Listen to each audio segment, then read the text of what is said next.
Hermanos, Dios les bendiga. Muy buenas tardes a todos. Bienvenidos a este lugar. Les invito a que se pongan en posición y que estén listos y prestos para comenzar este servicio del día de hoy, en donde bendeciremos el nombre de nuestro Cristo, en donde daremos lo mejor que tenemos en nuestras vidas para Él. Voy a invitar a nuestro pastor para que tenga la oración de invocación en esta hora y poner todo lo que vamos a hacer delante de la presencia de nuestro Señor.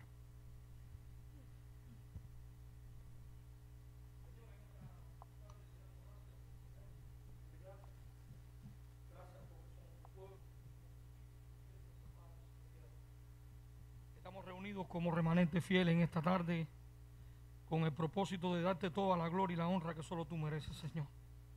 Permite que todo lo que hagamos aquí tenga un solo propósito: tributarte a ti toda la adoración que tú mereces, Señor. Quédate en medio nuestro, Señor. Te pedimos que tu Espíritu Santo ilumine nuestras mentes y nuestros corazones y que te quedes para la gloria y honra de tu nombre siempre en nuestras vidas. Por Cristo Jesús. Amén. Amén. Amén, gracias al Señor. Y vamos a leer en el libro de los Salmos, el capítulo 113. Si lo puede buscar en sus Biblias, o si no, solamente escuche lo que se los voy a leer.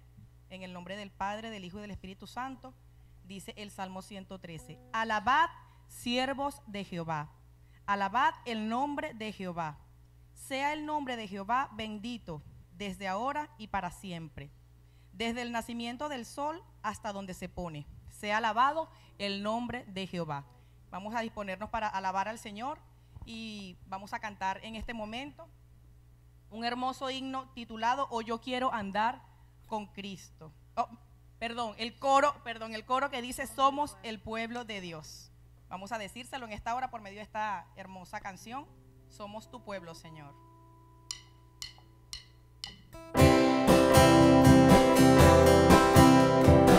Ponerse de pie, hermano, aplaudir y cantar con toda su voz para que el Señor se alegre de esta alabanza. Somos el pueblo de Dios, somos un pueblo especial, llamados para anunciar las virtudes de aquel que nos llamó a su luz. Somos el pueblo de Dios, su sangre nos redimió y su Espíritu dio para darnos poder y ser testigos de Él. Y llevaremos su gloria a cada pueblo y nación, trayéndoles esperanzas y nuevas de salvación. Y su amor nos impulsa, no nos podemos callar, anunciaremos al mundo de su amor y verdad. Somos su pueblo, amén. Somos el pueblo de Dios, somos un pueblo especial, llamados para anunciar las virtudes de aquel que nos llamó a su luz. Somos el pueblo de Dios, su sangre nos redimió y su Espíritu dio para darnos poder y ser testigos de Él. Y llevaremos su gloria a cada pueblo y nación, trayéndoles esperanzas y nuevas de salvación. Y su amor nos impulsa, no nos podemos callar, anunciaremos al mundo de su amor y verdad.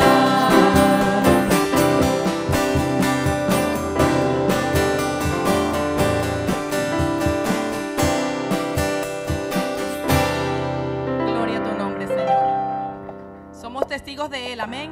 Anunciaremos al mundo de su amor y de su bondad.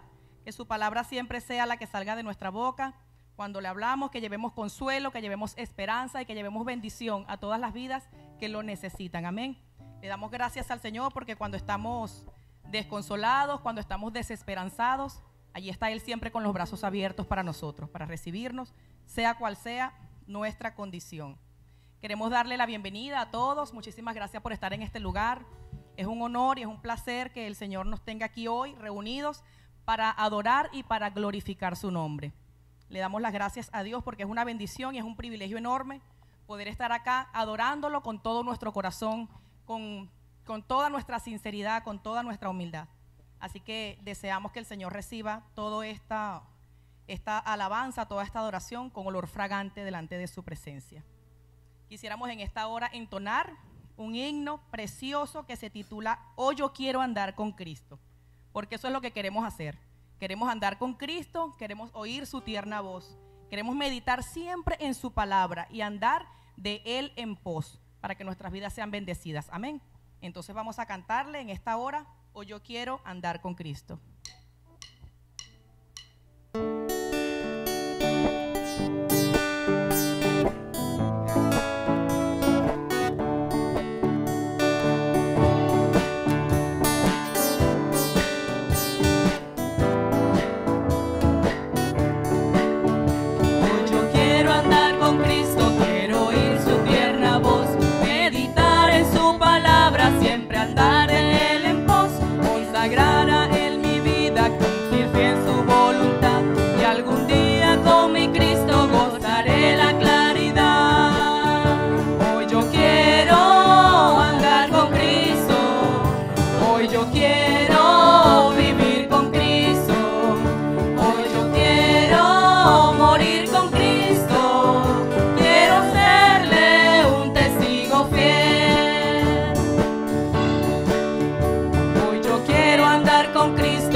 Que es mi única esperanza, gozar vida eterna en Sion. Hoy yo quiero andar con Cristo, hoy yo quiero vivir con Cristo, hoy yo quiero orar con Cristo, quiero serle un testigo fiel.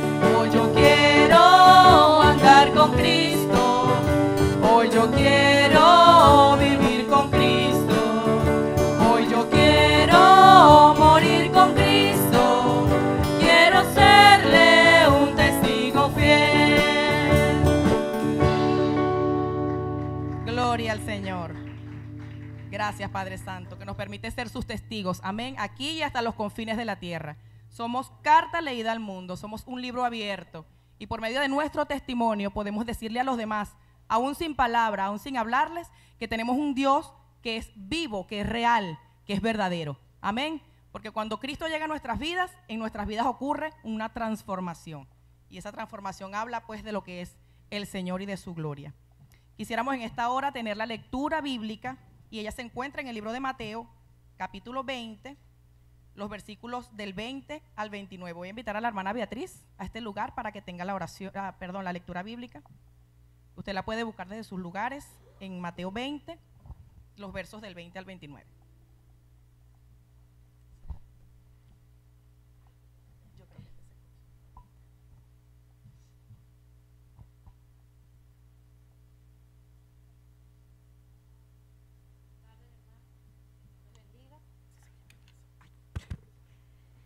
Leemos en la palabra del Señor Petición de Santiago y de Juan. Mateo, en el libro de Mateo, versículos del 20 al 29. Entonces se le acercó la madre de Zebedeo con sus hijos, postándose ante él y pidiendo algo. Él le dijo: ¿qué quieres? Ella le dijo: ordena que en tu reino se sienten estos dos hijos míos, el uno a tu derecha y el otro a tu izquierda. Entonces Jesús respondiendo dijo: no sabéis lo que pedís. Podéis beber del vaso que yo beberé y ser bautizados con el bautismo que yo soy bautizado. Y ellos dijeron: podemos. Él les dijo: a la verdad, de mi vaso beberéis, y con el bautismo con que yo soy bautizado seréis bautizados. Pero al sentaros a mi derecha y a mi izquierda, no es mío daros, sino a aquellos por quienes esto está preparado por mi Padre. Cuando los 10 oyeron esto, se enojaron contra los dos hermanos. Entonces Jesús, llamándoles, les dijo: ¿sabéis que los gobernantes de las naciones se enseñorean de ellas, y los que no son grandes oyeron estas potestades? Mas entre vosotros no será así, sino que el que quiere hacerse grande entre vosotros será vuestro servidor, y el que quiere ser el primero entre vosotros será vuestro siervo. Como el Hijo del Hombre no vino para ser servido, sino para servir y para dar su vida en rescate por muchos.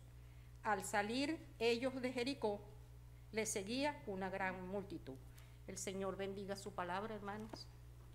Amén. Amén. Amén, gloria a Dios.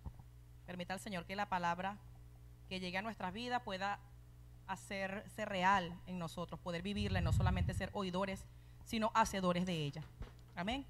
Vamos entonces con nuestro tiempo de alabanza, vamos a glorificar a nuestro Señor diciéndole que este pueblo que se encuentra hoy aquí quiere darle las gracias. Su pueblo hoy dice gracias y vamos a decírselo por medio de esta alabanza.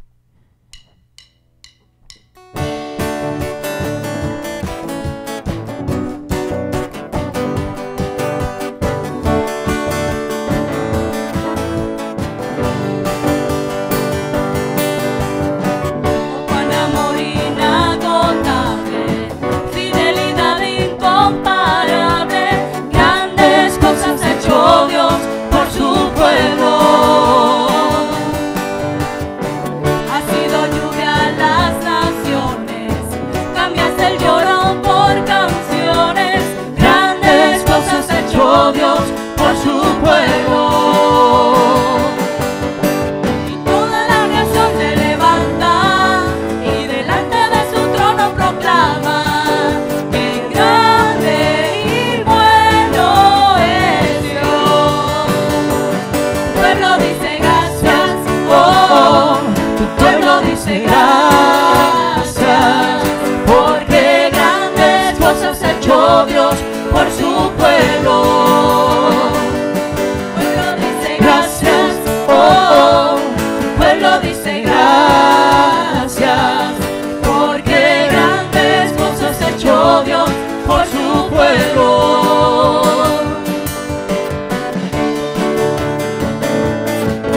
El Señor ha hecho cosas grandes, amén.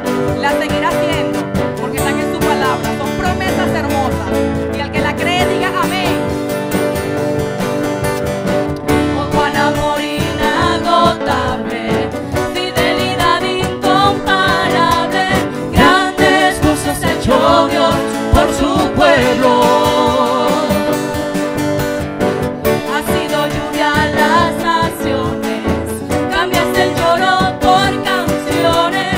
Grandes cosas ha hecho Dios por su pueblo. Toda la creación se levanta y delante de su trono proclama: que grande y bueno es Dios.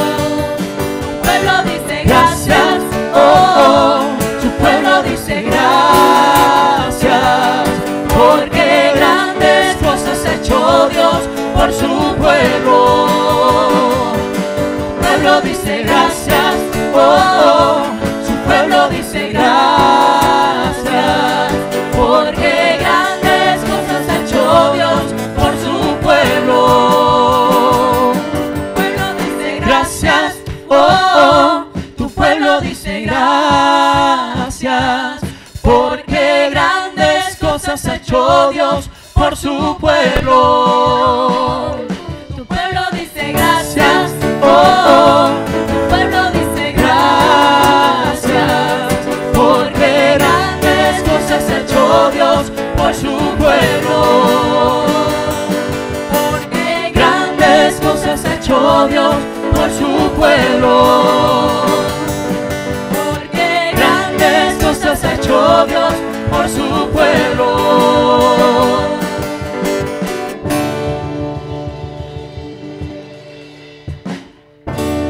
Amén, gloria al Señor.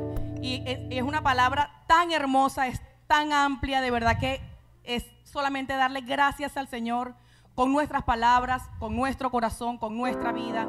Cada mañana que nos levantamos, cada noche cuando nos acostamos, por aquello que vivimos durante el día, con cada bendición que recibimos, con cada prueba también, amén, porque de ella aprendemos. Es darle gracias al Señor porque sus obras son formidables. Porque aunque no las entendamos, el Señor tiene control de todas nuestras cosas. Y en un futuro sabremos, en un futuro entenderemos. Aunque no sea el momento, nosotros lo que hacemos es darle gracias al Señor, humillarnos ante su presencia y decirle que queremos ser sinceramente humildes ante Él. Queremos vivir con Él, queremos vivir con Él, queremos morir con Él. Porque con Él tiene sentido nuestra vida, amén. Solamente con Él.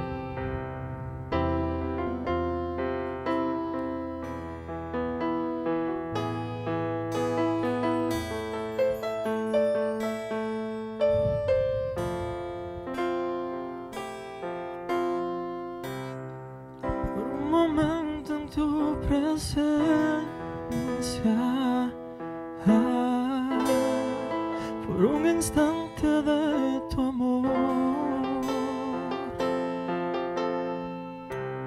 por un destello de tu gloria, por un minuto nada más, todo daría, no importaría lo que tenga que pasar, lo que tenga que esperar. Tengo hambre de ti, de tu presencia, de tu fragancia, de tu poder.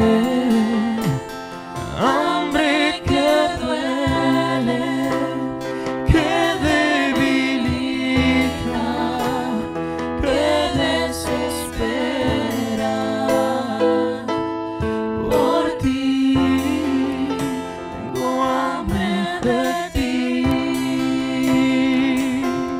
Oh, hambre de ti, Señor. Tengo hambre de ti. Oh, hambre de ti, Señor. Por esa hambre venimos, Señor, a buscar más de Él. Porque solamente tu Padre Tu puede saciar. Solamente tú, Señor. por un instante de tu amor, por un destello de tu gloria, por un minuto nada más, todo daría, no importaría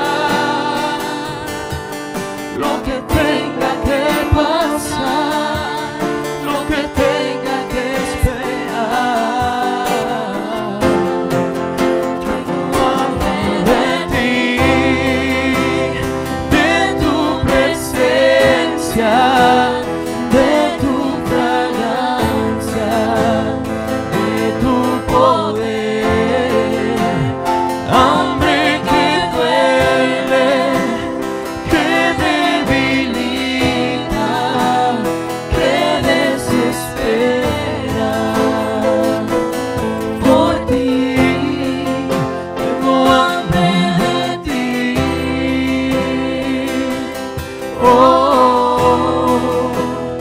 hambre de ti, Señor.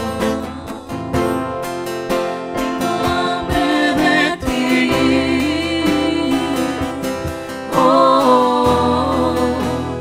Hambre de ti, Señor.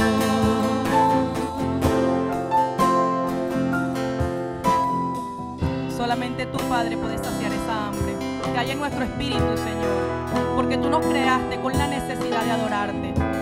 Tú nos creaste, mi Dios, para que nosotros declaremos con nuestra vida que tú eres el Señor.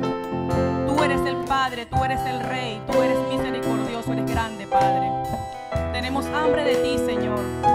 No podemos estar sin ti ni un solo día de nuestras vidas, Padre. Eres tú nuestra fuente de alimento. Eres tú nuestro todo, Padre. Eres tú, Señor, quien da sentido a nuestras vidas, Padre. Andábamos perdidos y tú nos encontraste. Andábamos con hambre, Señor, y tú nos has saciado. Podemos venir ante ti, Padre, porque solamente tú tienes palabra de vida eterna. Te adoramos, mi Dios, y exaltamos tu nombre. Eres bendito, Padre. Te entregamos nuestras vidas, Señor, en adoración.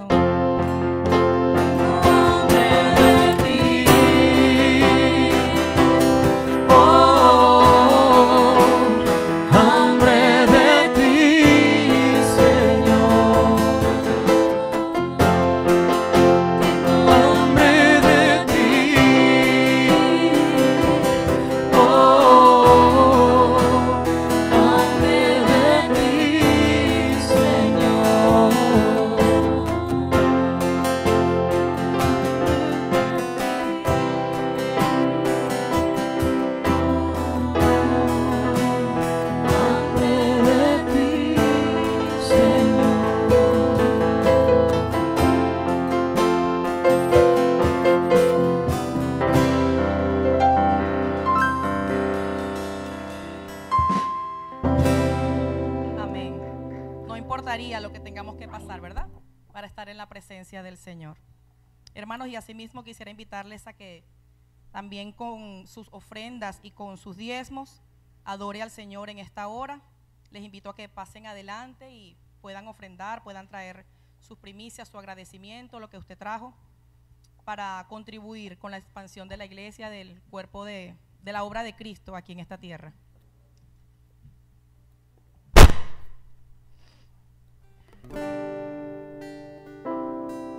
También de esta forma adoramos al Señor, amén.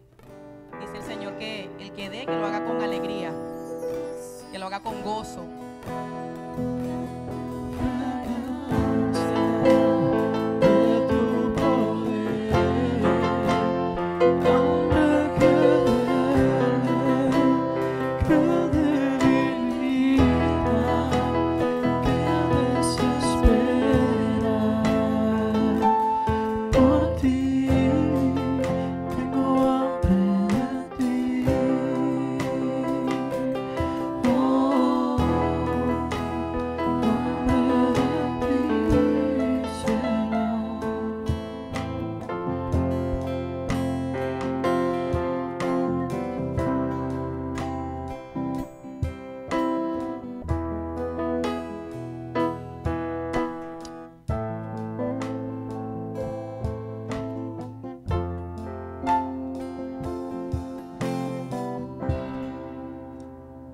Carmen, para que por favor ore por las ofrendas.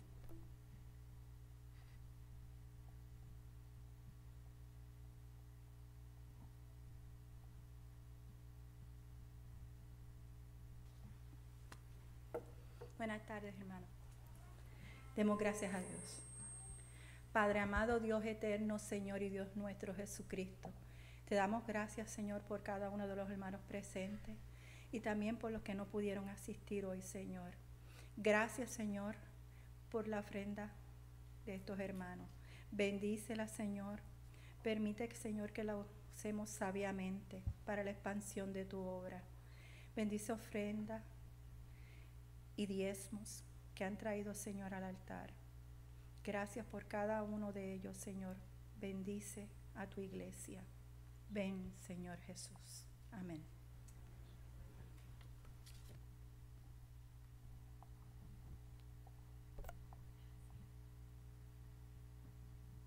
tenemos por acá una cumpleañera el día de hoy.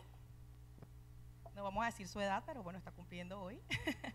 Queríamos que por favor te pongas de pie, Jesly, para que te podamos cantar el coro de cumpleaños. El hermano Eduardo cumplió la semana pasada, el domingo, ¿sí? Esa edad sí la vamos a decir. ¿Son cientos cuánto, hermano? Póngase de pie, vamos a cantarle el cumpleaños. Si algún otro cumpleañero que no hemos mencionado, póngase de pie también. Henry como que sabe la edad porque se está riendo. ¿Alguno otro que haya cumplido año o esté por cumplir este mes? No, solo tenemos a Jesly, hermano Eduardo, entonces vamos a cantarle el himno de cumpleaños y hacer una oración por ellos, amén.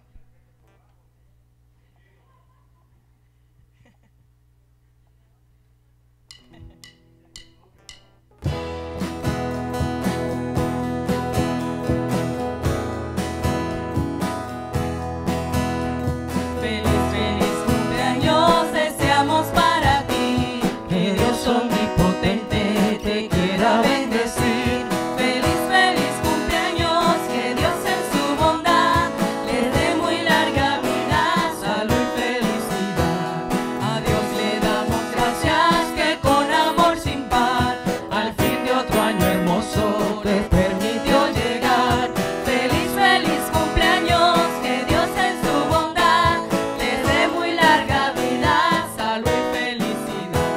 Oremos pues unidos, que te bendiga más, te colme en lo futuro de bien prosperidad.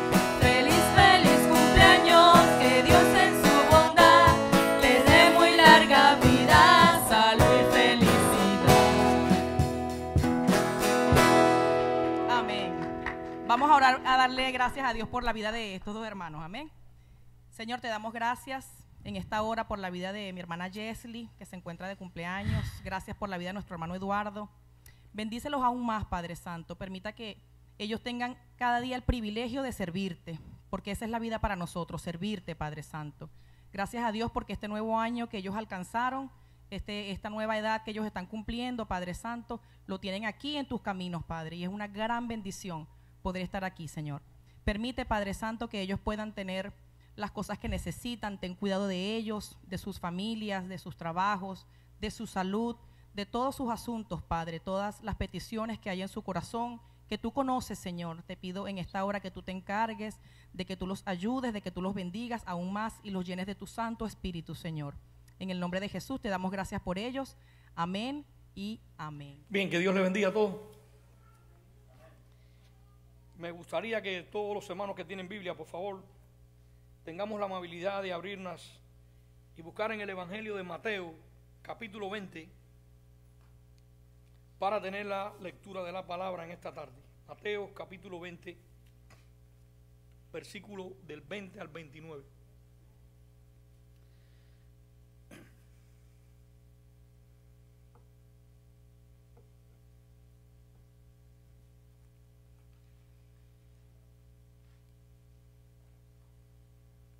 Dice la palabra del Señor, Mateo capítulo 20, versículo 20. Entonces se le acercó la madre de los hijos de Zebedeo con sus hijos, postrándose ante él y pidiéndole algo. Él le dijo, ¿qué quieres? Ella le dijo, ordena que en tu reino se sienten estos dos hijos míos, el uno a tu derecha y el otro a la izquierda. Vamos a orar.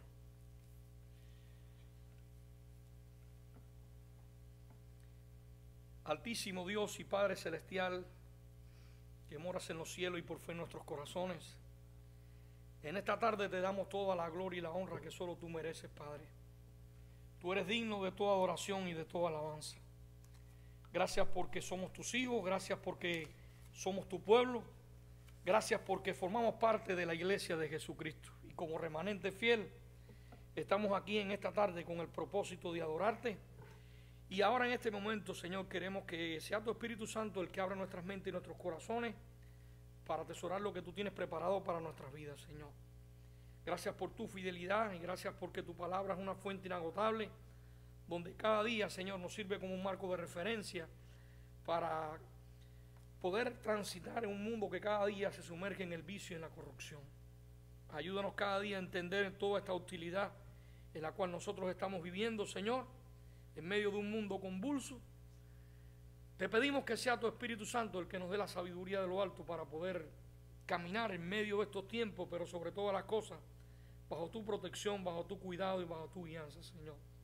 Perdona nuestras faltas y nuestros pecados y ayúdanos cada día a vivir a la estatura de la plenitud de tu Hijo Jesucristo. En el nombre de Jesús. Amén. Amén. Bien, mis queridos hermanos, en esta tarde quiero meditar acerca de este contexto de Mateo capítulo 20, versículo del 20 al 29, donde hay unas enseñanzas muy importantes que creo que son de vital para la vida de la iglesia. Primeramente, conocerla; segundo, entenderla y sobre todas las cosas, analizarla desde una perspectiva bíblica, puesto que aun cuando los discípulos tuvieron que pasar un momento experimental y tuvieron esta experiencia, pues nosotros no estamos exentos de esta realidad. También nosotros pasamos por estas experiencias. Es por eso que con la ayuda del Señor en esta tarde quiero compartir con ustedes este texto de Mateo capítulo 20 al 29, donde le he puesto como título a mi mensaje: ser grande en el reino de Dios. Ese va a ser el título de mi mensaje en esta tarde: ser grande en el reino de Dios. Y permita el Señor que al terminarlo seamos capaces de comprender la importancia que tiene para la vida cristiana definir primeramente cuáles son los valores del reino de Dios y diferenciar los valores totalmente equivocados del mundo en que nos ha tocado vivir. Por eso quiero que tengamos bien en mente este título: ser grande en el reino de Dios, porque la Biblia no oculta la realidad de que hay dos reinos coexistentes en el mundo en que vivimos. La Biblia es clara y no oculta la realidad de que hay dos reinos coexistentes. Por un lado, a uno se le llama el reino de Dios o el reino de Cristo o el reino de su Hijo amado, cuyo príncipe es Cristo mismo, y al otro es el reino del mundo o el reino de las tinieblas, cuyo príncipe es el enemigo, Satanás. Este reino de las tinieblas está en conflicto abierto constantemente y opuesto a lo que es el reino de Dios. Y creo que es importante que nosotros hagamos un contraste entre la coexistencia de estos dos mundos, porque a la hora de nosotros reaccionar en el mundo en el que nos ha tocado vivir, es bueno que entendamos qué posición nosotros tenemos. O analizamos la vida desde la perspectiva del mundo del reino de Dios, o analizamos la vida desde la perspectiva del reino terrenal, del reino diabólico.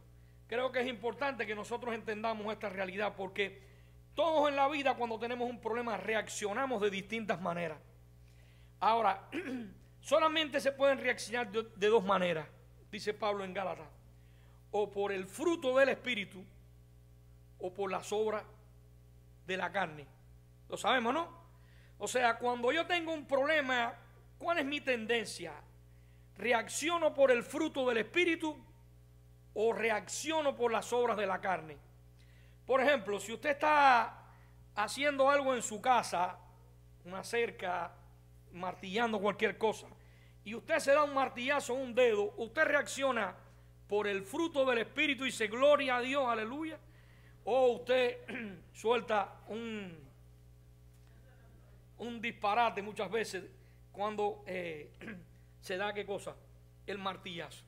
Pues creo que ilustrativamente es importante que nosotros entendamos esta realidad. Cuando tengo que enfrentar un problema, ¿cómo reacciono ante el problema? ¿Por el fruto del Espíritu o por las obras de la carne? ¿Reacciono por los valores del reino de Dios o reacciono por los valores de este mundo de tinieblas?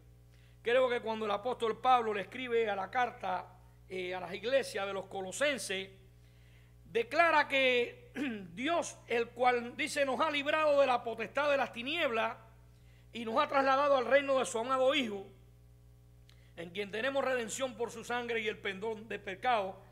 Le escribe Pablo a los Colosenses capítulo 1 del 13 al 14. Y cuando miramos estos dos versículos, hay 4 grandes verdades que se incluyen en esta declaración de Pablo.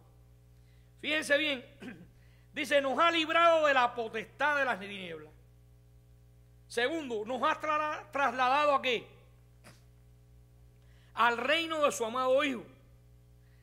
Tercero, tenemos redención por su sangre. Y cuarto, tenemos el ¿qué? Perdón de nuestros pecados. Entonces, miremos 4 grandes verdades que se incluyen en esta declaración de Pablo. Primeramente, experimentamos un traslado de las tinieblas a la luz, de la esclavitud a la libertad, de la condenación al perdón y del poder de Satanás al poder de Dios.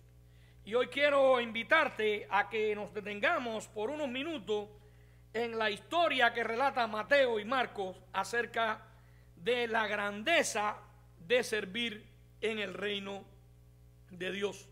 Creo que Jesús en esta porción de la Escritura hace un contraste entre el concepto de grandeza entre el reino de Dios y entre el reino del mundo. Y en esta tarde, con la ayuda del Señor, vamos a hablar esto de una manera bíblica, pero vamos a analizarlo con unos puntos que quiero desarrollar con ustedes. Y el primero que quiero compartir con ustedes es: Jesús censura la ambición egoísta de grandeza. Ese es el primer punto que traigo a colación en mi mensaje en esta tarde. Quiero que lo meditemos bien, porque todos los seres humanos anhelamos grandeza. Todos los seres humanos tienen como decía Pablo, un vacío de gloria, un kenodoxa. O sea, vamos por el mundo buscando gloria. Queremos ser el mejor cantante, el mejor deportista, el que mejor tengo, el que mejor me he visto, o sea, de acuerdo a cómo la cultura hollywoodense te marque, pues realmente uno trata de tener ambiciones, y uno tiene sueños, y no es malo tener sueños en la vida, pero que cuando todas estas ambiciones son demasiado egoístas, donde uno empieza a pensar en lo mío primero. Esto es importante que nosotros entendamos, y vamos a analizarlo desde la perspectiva bíblica, porque el título de este mensaje es Ser grande en el reino de Dios. Primeramente vamos a ver cómo los evangelistas de Mateo, Marcos, trataron esta cuestión. Primeramente, Mateo nos dice que la madre de Juan y Jacob, esposa de Zebedeo, se acercaron a Jesús en las proximidades de Jericó con una solicitud. Creo que Zebedeo era un pescador galileo, probablemente pudiera ser pudiente, que vivía en Capernaum o cerca de aquel lugar donde tenía por socio a Simón y Andrés. Eso lo describe Mateo.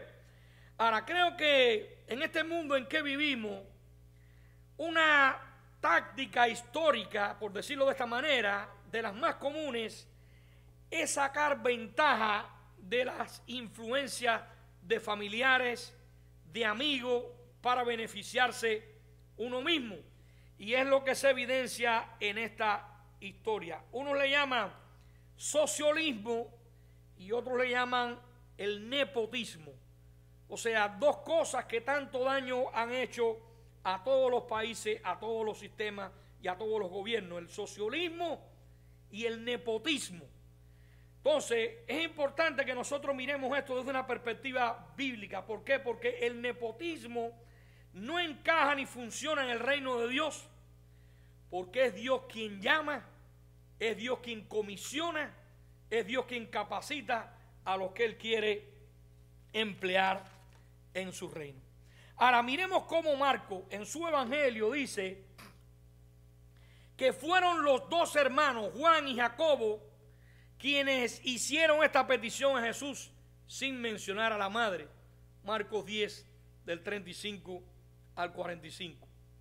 Pero miremos la respuesta que Jesús le da a Juan y a Jacobo.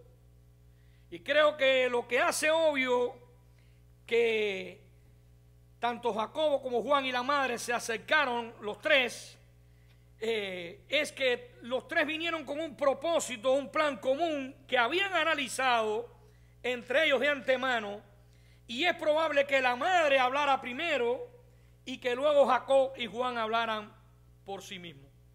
Creo que ya Jesús les había prometido a sus discípulos en Mateo 19:28 que ellos se sentarían en 12 tronos para juzgar a Israel. De cierto os digo que en la regeneración, cuando el Hijo del Hombre se siente en el trono de su gloria, vosotros, sus discípulos, que me habéis seguido, dice, también os sentaréis sobre 12 tronos para juzgar a las 12 tribus de Israel.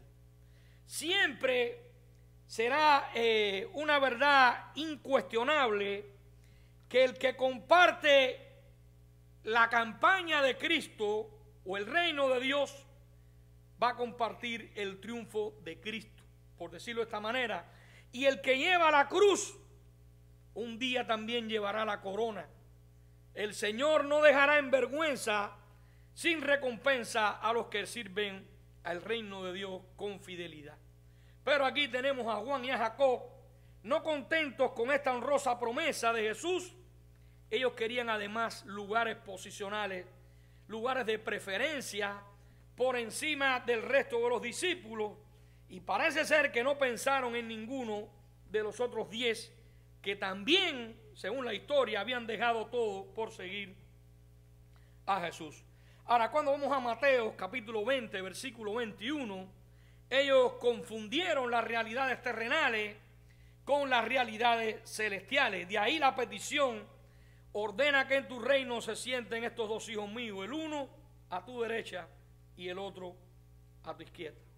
Imaginemos esto, hermano, este cuadro panorámico, que es lo que es sentarse a la derecha del rey.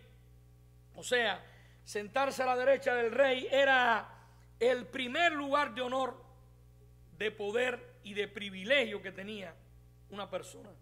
Y sentarse a la izquierda era el segundo lugar de honor, de poder y de privilegio.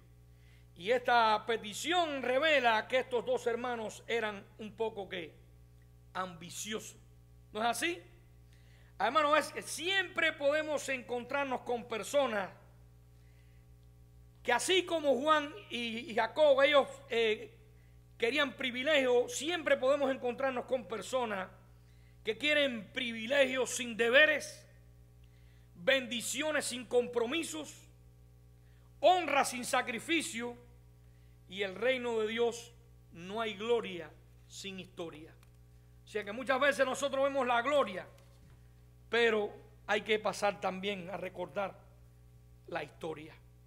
Esta gente no había conseguido comprender a Jesús, como también hoy podemos decir que existen creyentes que no logran comprender a Jesús, o sea, el nuevo estilo de vida en su reino. Y pienso, a la hora de estar analizando Mateo capítulo 20, versículo 22, que el Señor se quedaría un poco asombrado cuando escuchó semejante petición referente a esto, un poco fuera de contexto, porque tanto Mateo como Marco explican que Jesús respondió con una observación y con una pregunta, como siempre solía hacerlo en sus discusiones. ¿No sabéis lo que pedí?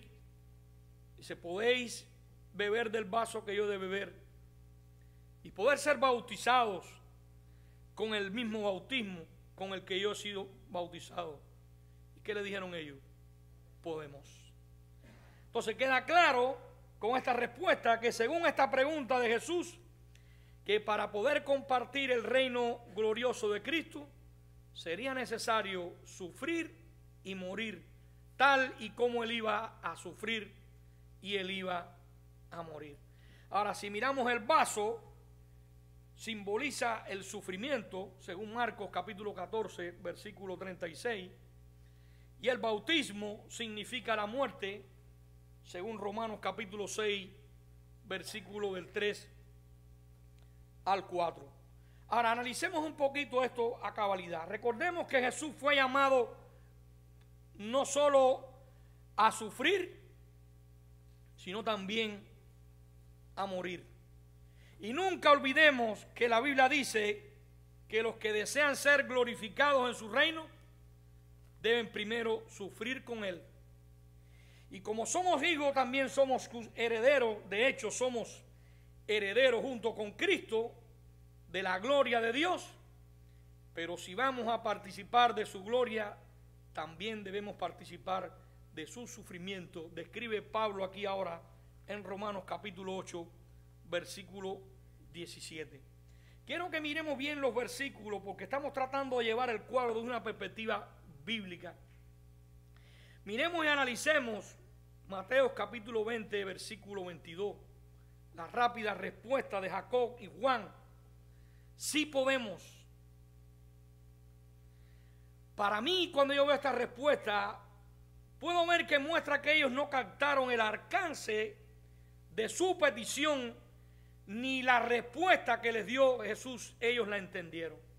Creo que ellos no eran conscientes de lo que les esperaba en el futuro y que Jesús se los anticipaba cuando les dijo: a la verdad de mi vaso beberéis y con el bautismo con que yo os he bautizado seréis bautizados. Mateo 20, 23. Jesús les advirtió que ambos, Juan y Jacob, iban a pasar ¿qué? Por sufrimiento, por persecuciones, por muerte por su causa. Y creo que Jacob fue el primero de los discípulos que sufrió el martirio bajo el reinado de Herodes Antipas I. En Hechos capítulo 12:2 habla claro esto. Después de un ministerio de muchos años, ahora Juan en Éfeso, Juan sufrió el destierro a la isla de Pasmo por causa de la palabra de Dios y el testimonio de Jesucristo, según lo describe Apocalipsis 1:9. Pero Juan también sufrió martirio durante una ola de persecución en Roma, pero fue librado de la muerte. Juan murió de viejo y fue el único de los apóstoles que falleció de muerte natural. Pero a pesar de todos lo que ellos sufrirían por la causa del evangelio, ahora Jesús les dice: pero el sentaros a mi derecha y a mi izquierda no es mío darlo, sino de aquellos para quienes está ¿qué cosa? Preparado por mi Padre. Mateo capítulo 20, versículo 23. Entonces, tales honores se reparten según el plan eterno de Dios. Dios mismo dará a cada persona su lugar apropiado en el cielo. Entonces, en el primer punto de esta historia, yo he sacado 3 enseñanzas y yo quiero que ustedes la marquen. Número 1, vivimos por un designio. Número 2, vivimos con un propósito. Y tercero, vivimos para la gloria de Dios. Esos son 3 principios que yo he sacado de esta pequeña porción de la Escritura.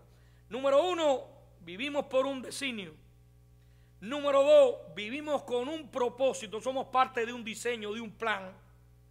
Y tercero, vivimos para la gloria de Dios. Segundo punto que quiero compartir con ustedes en esta tarde, mis queridos hermanos, está en Mateo capítulo 20, versículo 24.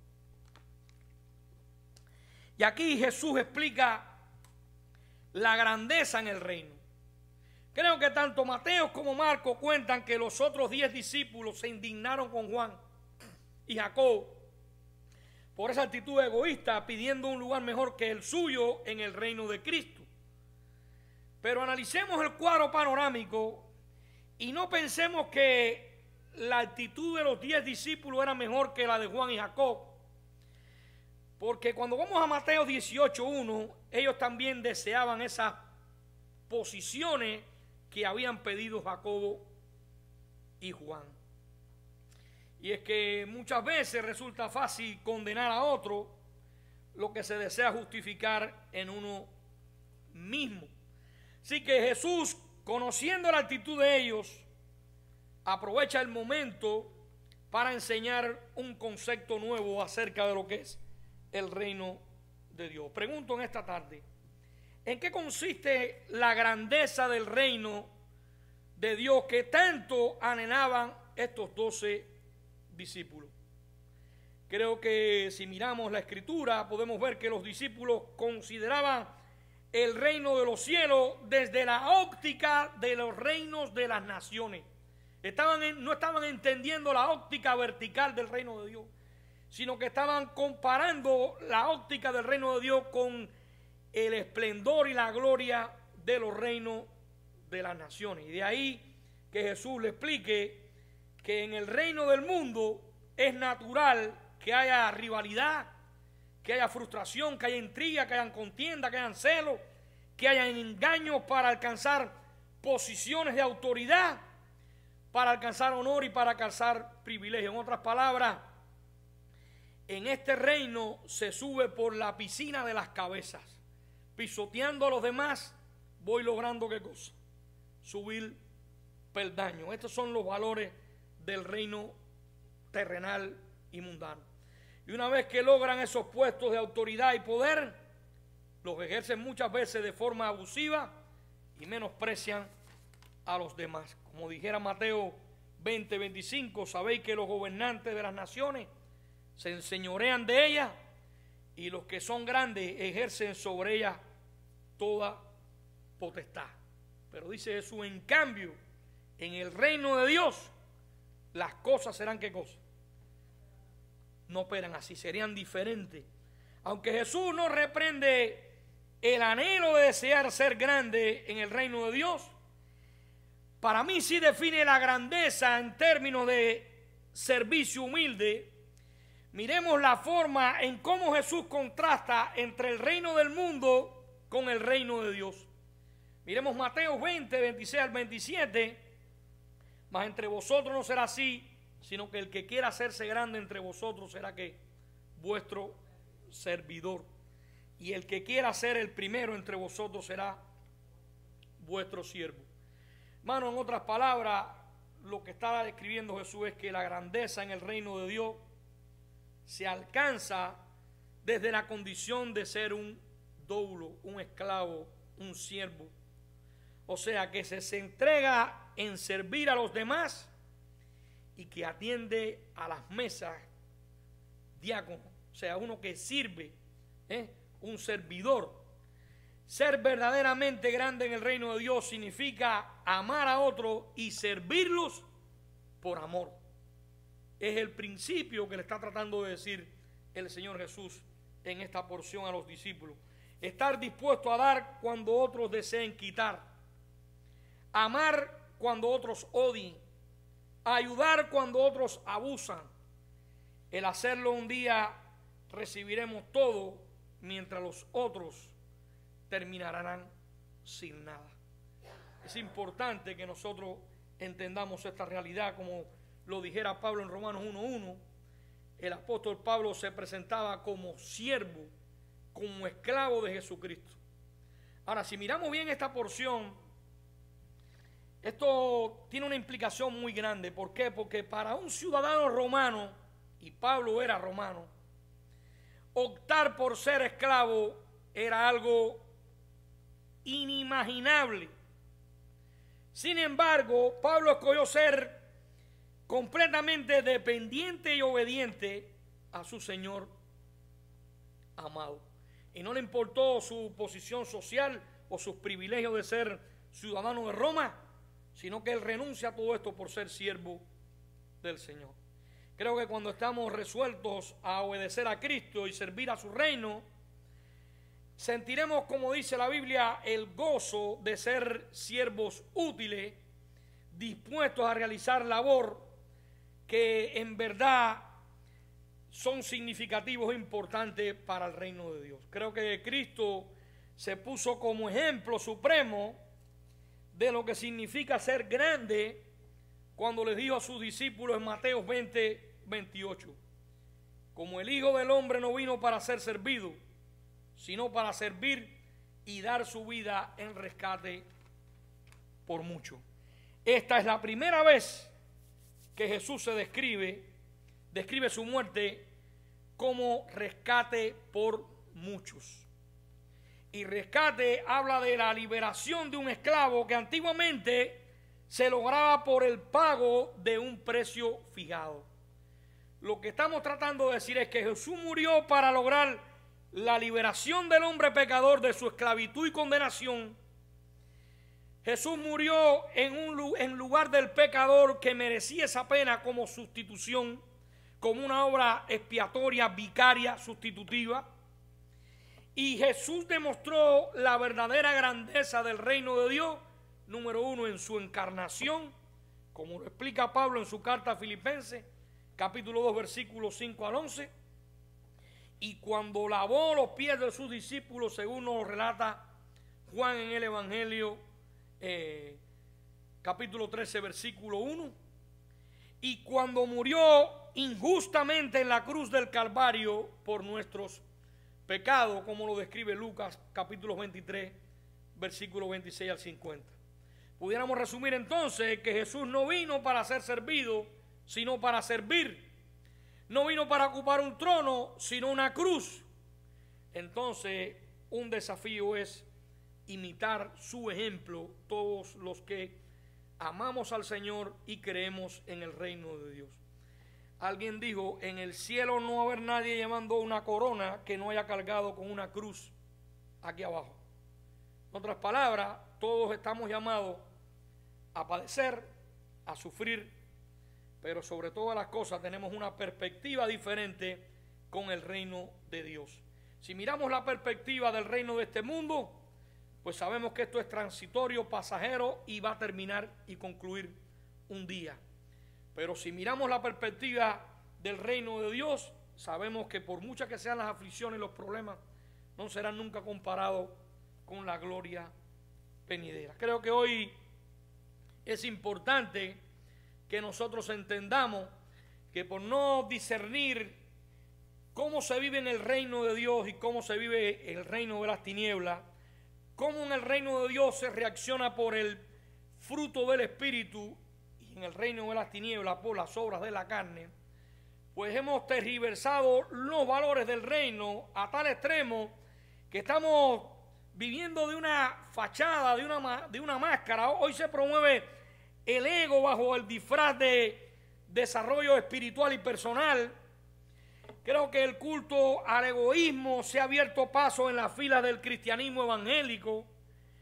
Y lo digo porque esto ha traído como resultado un evangelio débil, un evangelio fácil, una vida cristiana no sacrificial, una vida cristiana donde se reemplaza el sacrificio con el éxito, el sufrimiento con la satisfacción propia y la piadosa obediencia a Dios con la tolerancia carnal.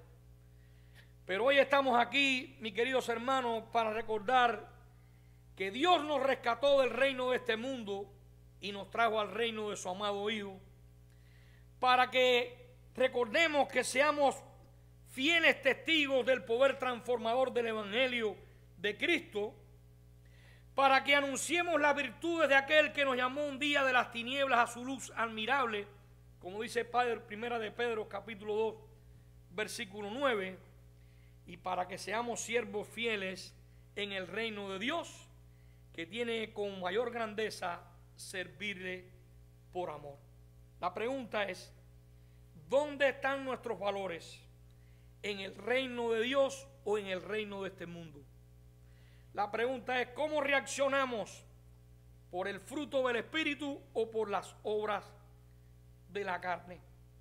¿Dónde está nuestra mirada? ¿En el reino de Dios o en el reino de este mundo? ¿Dónde está nuestra esperanza? ¿En el reino de este mundo o en el reino de Dios? ¿A qué más, a qué más estoy dedicando tiempo en mi vida? ¿Al reino de Dios o al reino de este mundo? Permita el Señor que estas preguntas evaluativas sean de vital importancia para que podamos reflexionar primeramente quiénes somos, por qué vivimos y hacia dónde nos proyectamos.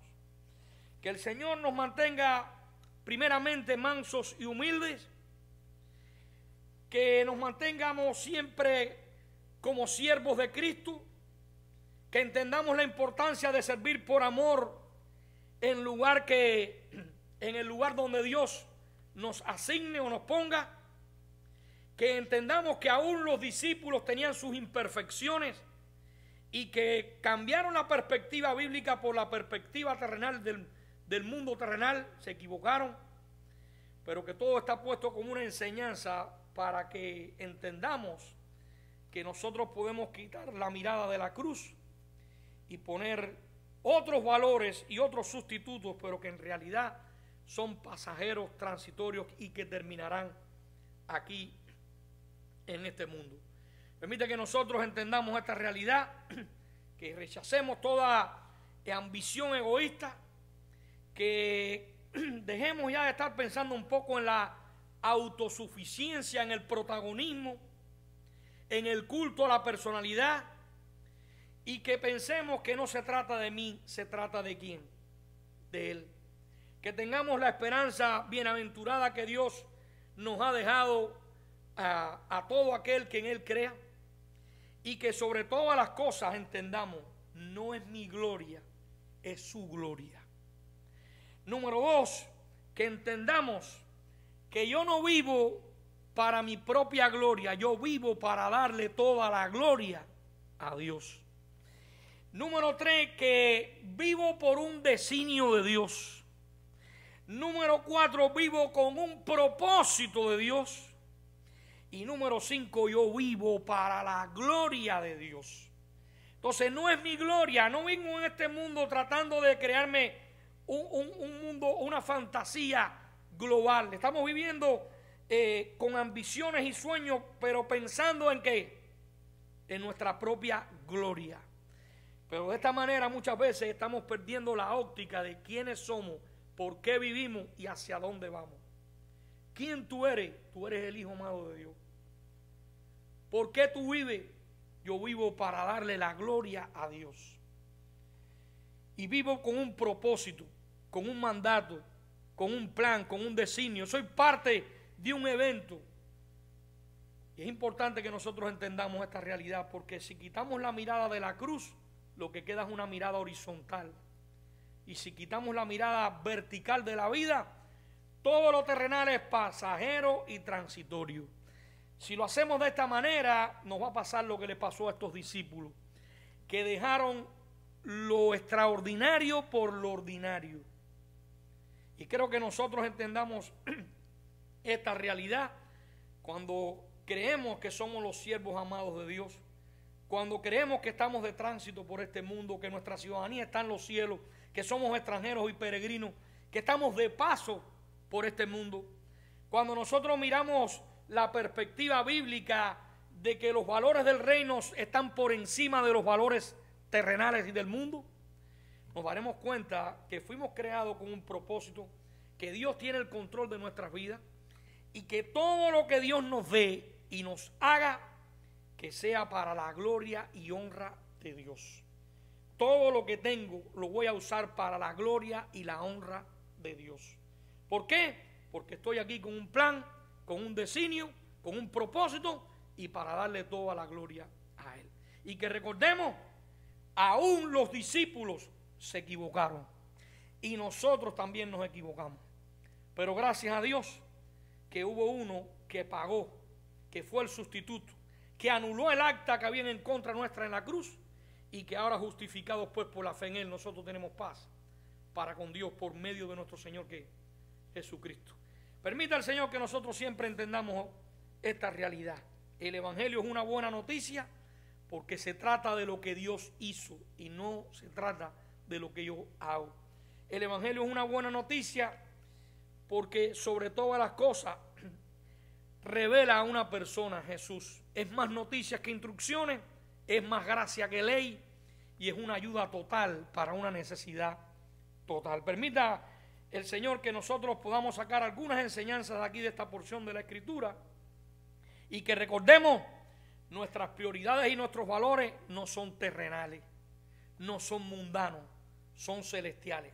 Quizás no te ha tocado aquí tener las cosas de este mundo, no importa. Santiago dice, no ha escogido Dios los pobres de este siglo para que sean ricos en fe y herederos del reino que ha prometido. Toda esta teología de la prosperidad, eso es diabólico, es una mentira y es un engaño de Satanás. De hecho, en el Nuevo Testamento no hay ninguna prosperidad económica para los hijos de Dios. Si lo tiene, amén, pero no usemos eso como un punto de inflexión para decir que estoy bien porque me va terrenalmente bien, porque eso no es así. Más bien lo importante es que definamos bien nuestros propósitos, nuestros valores y nuestros principios, que vivamos para la gloria de Dios y que reconozcamos que los valores del reino son perdurables y los valores del mundo son terrenales y finitos. Que Dios le bendiga, es mi deseo en esta tarde. Amén, gloria al Señor. Esperamos que esta palabra que Dios puso en la boca de nuestro pastor y por la cual él estudió y se informó y se preparó para traerla hacia nuestras vidas, pueda dar su fruto al tiempo que corresponda. Amén. Así que bueno, vamos a pedirle al Señor que así sea. Vamos a terminar este tiempo cantando nuevamente la alabanza de tu pueblo dice gracias. Vamos a ponernos de pie, vamos a cantarle al Señor nuevamente esta preciosa canción, reconociendo de que ese amor inigualable, inagotable, es perfecto y no podemos compararlo con nada.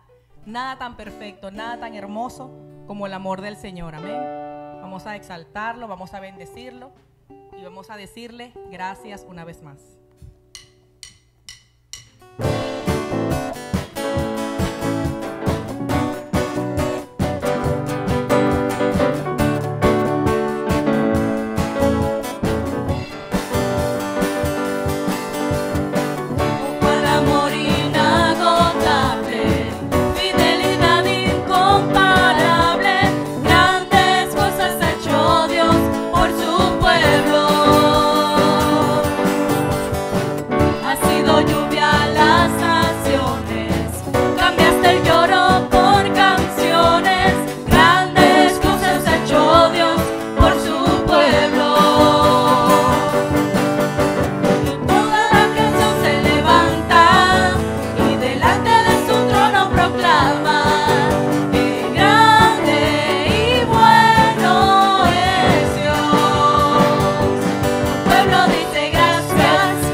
Gracias, porque grandes cosas ha hecho Dios por su pueblo.